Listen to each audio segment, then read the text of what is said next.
So I just wanted to give you a quick update on the seedling progress from the winter seedlings pretty much. So these are the seedlings that I've grown so far in December and January. Now I don't grow too many, there's only specific scenarios when I want to be growing seedlings at this time of year.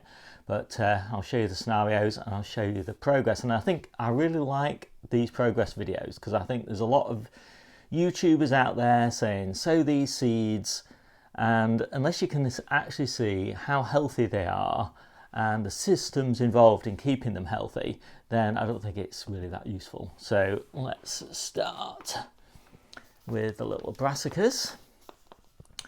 So I'm really pleased with those now. There's some cabbages there and there's lots of kales, and they are ready for pricking on, and I'll be doing that today actually.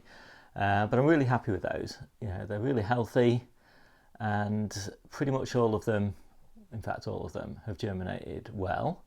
There's a few you might notice, like these here, where germination looks a bit patchy, but that's actually because they're just really expensive seeds and I don't need very many of them, so I didn't sow very many, whereas these others are cheap seeds and so there's loads of them and hence much better germination. I don't like leaving them any longer than this. That is the point at which I get them pricked out. So then mainly I've got lettuces in this one, just with a few more brassicas here and one failed germination there from old seeds, but I'm not too worried about that. And again, these are kind of ready for pricking out. These are maybe a little bit too small in this bottom corner here, but they will prick out just fine at that size. They're just a little bit more fiddly, so happy with those. And then I'll show you some of the peppers, and I'll start with these sweet peppers. So they're looking pretty good. I'm quite happy with those. All of these have been under grow lights, no propagators or anything like that. Just propagated these just for the first week just to get them germinated.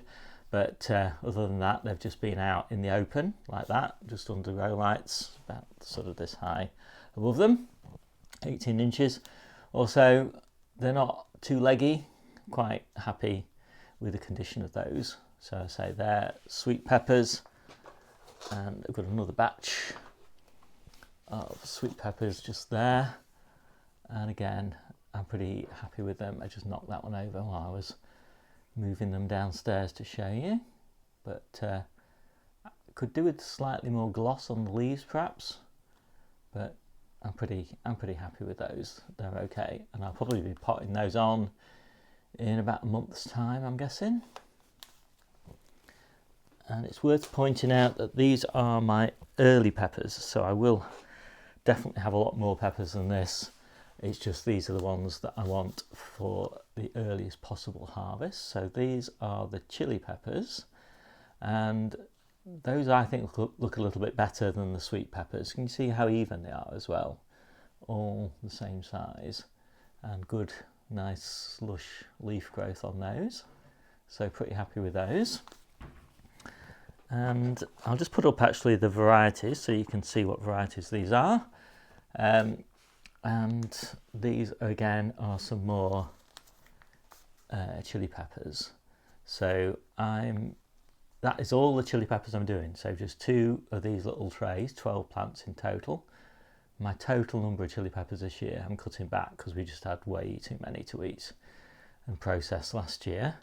Whereas we need loads more sweet peppers. So this tray here that I've already shown you, that is a quarter of the sweet peppers that I'll be growing under cover, and then I'll have another maybe 12 that I'll be growing outside in containers. So in total somewhere in the region of 60 sweet peppers, but only 12 chili peppers. So next up are the turnips and the radish. So these are the radish and these are the turnips, and this is generally the way I do it. So I do kind of 2/3 radish, 1/3 turnips, and do that twice a month pretty much for the whole of the year, and I love doing it like this.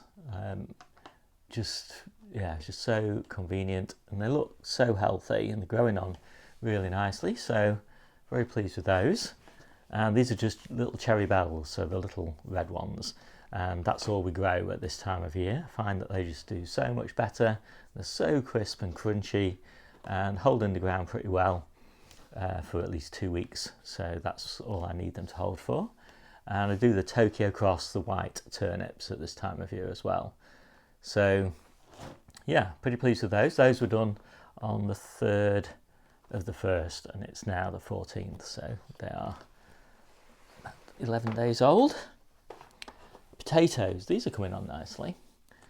So I planted these about 10 days ago, I think, as well, and they're coming up nicely. So these are Charlottes, so these are going to be early main crop potatoes, and I love doing early main crops.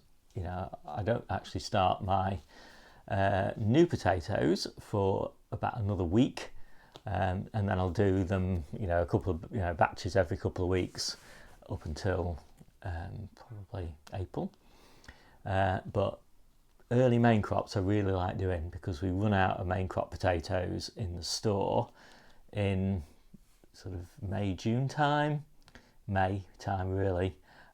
So these will be ready not long after that and keep us in main crop potatoes for the whole of the year.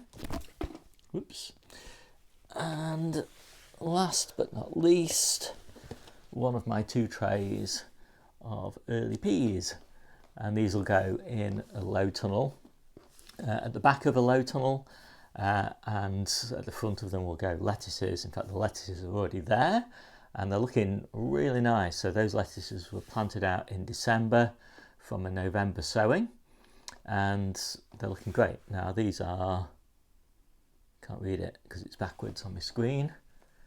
These are Oregon sugar pod. So they're a mange too, and I've got another tray behind me that looks exactly like this one, so there's no point showing you it, which is a sugar snap. And so I'm really looking forward to those. A real taste of summer, the first taste of summer. So I'm always kind of competing against the seasons, and I'm always hoping for, you know, a nice crop of sweet peas and strawberries, and to get those in May before chronological summer begins. So that is pretty much it for the seedlings that I've got growing at home. I'm about to do my next batch of sowings within a couple of days, and I just keep on going, obviously, for most of the rest of the year. I've got some stuff that I did a bit earlier, so some stuff that I did in November, some lovely little lettuces which are about to go out. First crunch really in the lettuce family. So these I think are winter density, and not very crunchy in winter. Not, in fact, I don't think a very good lettuce to grow in winter, but the beauty of them is they are really good sort of planted out in January, grown on in February and early March, and then harvested sort of late March, early April. Really lovely crunchy rib on them, really mild lettuce. I really like them. So I'm really keen to get those planted out. And then I've got a lot of calabrese and cauliflower, which I've started planting out, but I've got loads more in the polytunnel, ready to be planted out over the next few weeks. And yeah, they're looking really nice. And I've got some lovely Brussels sprouts as well that we grow for leaves, and they're looking really nice, and they were started again back in autumn. So that, I think, is pretty much it. That's the seedling progress for the winter sowings. My name's Steve, this is the Seaside Kitchen Garden and Allotment channel, and I'll see you soon.